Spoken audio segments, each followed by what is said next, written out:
दिवसापूर्वी गाडीवरून पडल्यापासून मोडलेलं मणक्याचा गॅप मानेचा आता येणार 15-20 दिवस बेडवर भरपूर औषध केली, एक्सरे काढले, मानेचा पट्टा घेतला, 15-20 दिवस राहणार, 1 महिना राहणार, परत चालू.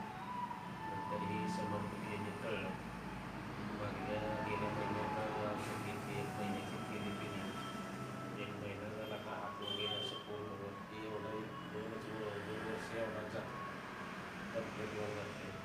मानेचा त्यातून कमी आला, कमरेचा कमी आला, साईडवर काम करताना काही अडचण नाही. आता ही दुसरी थेरपी आज घेतली, बऱ्यापैकी 70% आता एका महिन्यात 70% रिझल्ट पूर्ण बरा आहे. 20% राहिले, थेरपी नंतर बरे होऊन जाईल.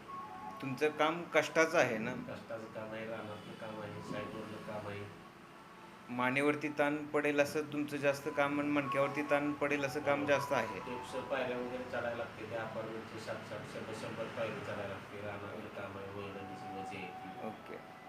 आपण ट्रीटमेंट चालू करायच्या आधी तुमचा हात कुठपर्यंत जात होता? एवढा जात होता, त्याच्यावर नाही 2 वर्ष एवढाच होता.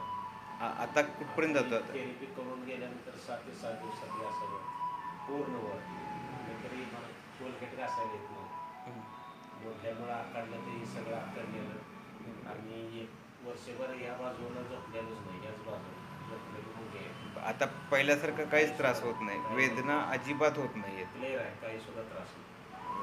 ओके. तुम्ही या उपचारांनी समाधानी आहात का?